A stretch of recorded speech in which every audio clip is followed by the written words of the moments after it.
In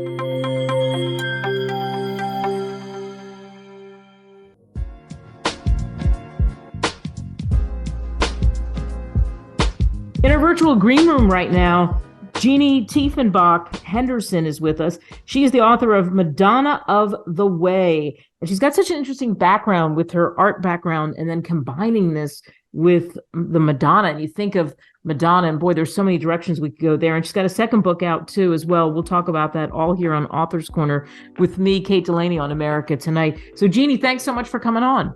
You're very welcome. Let's talk about your art first, because then we're gonna transition into this book and what led to that, because you really have that gift. Did you know that you had that all along? I didn't really recognize it. I knew that I loved to draw. I knew that I loved to get involved in art, but I grew up in an Italian family, and girls had a certain role, and that's where we stuck with it. So it took me until high school to understand what it was about. And so then it leads to the point where you are now, where you actually have like a gallery and the whole thing. Right, yes. And what's that like? Well, the gallery is like actually right behind me on the other side. I also have an art garden and an outdoor gallery. I have an art cottage in my backyard. So it's my full residence, kind of like live with my art. I love that. So now tell us that, combining that with the book, Madonna of the Way, and your fascination there and what you found out and why you did the book. The book just kind of grew its own legs. I saw a sculpture of a Madonna sweeping the kitchen, and I was told that it was called a kitchen Madonna.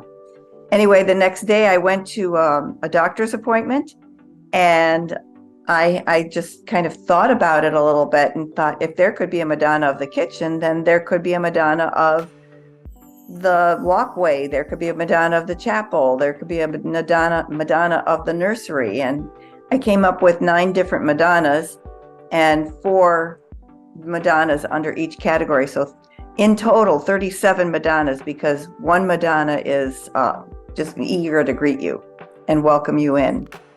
I like that, eager to greet you. And you say that on the book too. So the favorite Madonna, do you have one, or is that too hard to pick one?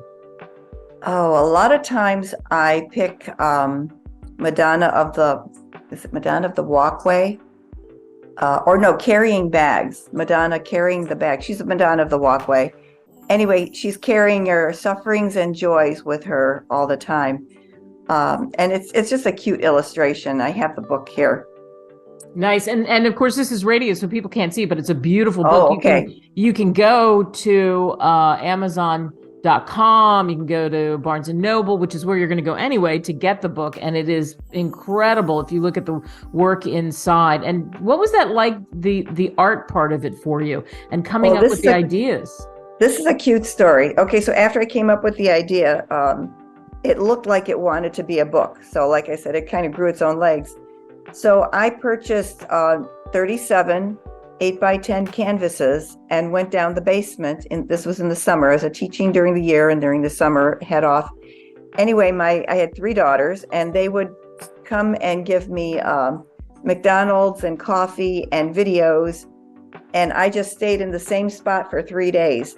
So some of the Madonnas have a little bit of a quirkiness to them because they were probably done at 3 a.m. Mm-hmm.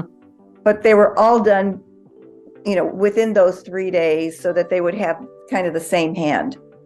And I was really conscientious to make sure that they all looked kind of similar. So that's how I like that story, and the daughters being involved. What do your daughters think of the book? Well, they all love it. My sister bought, I don't know how many. She was passing them out as Mother's Day gifts and birthday gifts. And she'd have, she has a group, she calls it her prayer group. I think there's like maybe 20 people in that group. And she bought everybody in the group the book. She's just, loved it so much. So yeah, a lot of family support. What do you hope people take away from getting your book? They're listening to us and they think, wow, that you just spurred the idea of these are great gifts too, not just for yourself. But when they get it, what do you hope they take away from looking at your book and reading it? It's not a book that you read cover to cover. It's a book that you kind of play, book roulette with. You open it up, and wherever you land, that's where you get to focus. And each image or each page is a group of, 2 or 3 or 4 images on each page. And you pick one and you just focus on that one. It's almost like a prayer meditation tool. And you imagine yourself, maybe, doing a service for somebody. Like one of them is called Giving from My Packages. You've just gone grocery shopping and you see somebody who's needy and you give them something from your packages. It's not something that you might not have thought of if you didn't see the imagery. And it kind of gives you that sense of service and prayer in a different sort of way. It's not your typical way of praying, maybe, but it's a wonderful way to pray because you're looking at an image that is very, very simple, and it can be anybody. Because she doesn't have a face, it could be anybody. It could be you in that position doing that kind service to someone. Oh, I love it, the way you've described that. And I can tell that it's such joy, that doing this was such joy, I think, for you. Am I right? Oh, absolutely. It was in there inside my soul, and it just was wanting to come out. And I was just if you want to call me the tool, I was, the hands and the mind that, put it down there, but it was very inspired. I feel like I didn't have to do any work at all. I like that too as well. You didn't have to do any work because you were inspired and it just came to you, and there you were, and the daughters helped. And I like that also, and I'm sure people can recognize that, and you pointed that out, you wanted it in the same hand. So that's why you did it all those days in a row, because you could have certainly taken different amounts of time and done it, but that makes a difference in the flow of the book. Yeah.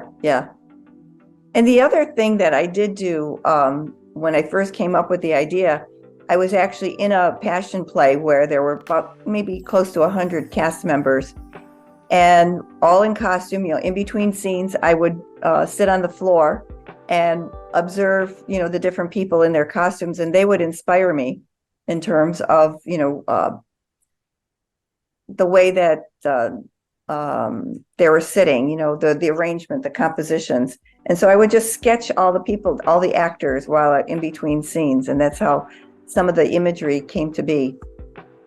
Yeah. Wow.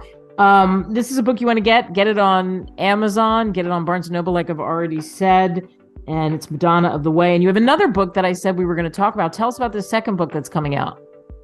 Well, the second book, when I was in that play, I actually got the role of Mary one year. And part of having within the cast itself, sometimes we would exchange gifts. Well, Jesus was my son, and I wanted to give him a special gift, but I didn't know what to give him. So the other book is called 4 Gifts to Jesus, Always and Forever. And the reason why it's called Always and Forever is that's how I ended each of the 4 little letters that came with the gifts. And the gifts were, again, inspired. They just sort of appeared, and it was towards the end of the season. The first gift, I was just kind of musing or praying, I'd really like to give Dan, who played Jesus, something, and it was towards the end of the season, and I didn't know what I was going to do. And I look on the windowsill, and I have no idea where this ring came from, but it was a ring, and inside the ring it said truth. That started the whole thing. Wow. So then I gave him that ring that weekend with a little letter from me, which was like written on a scroll. And the very end of the letter is, you are always in my heart, always and forever. And wow, this is again another thing that could be easily a gifting book. Oh yeah, absolutely. It's lovely to read the stories. It's like you could read it to children, you could read it to adults, you could read it on your own as a prayer, but it's just it kind of crosses the generations. It's not a children's book, but it's a book that could be read to children. And then you could, talk about it, like, what was Jesus like? What was, where was Jesus when he got this gift? And, it opens up a conversation about, an easy conversation about Jesus, and one that is relatable. Yeah, and that's key, relatable these days for sure. Well, again, both of these books, you can get them anywhere where great books are sold. If people want to know more about you, where can they go? Well, I do have a website. It's OctoberSunStudio, SUN.com. And up in the menu area, I have one of the pull-down menus is books. And you can look at it there. Or there's also an About Me page in there. Perfect. Excellent. It was wonderful talking to you. Thank you so much. You're so very welcome.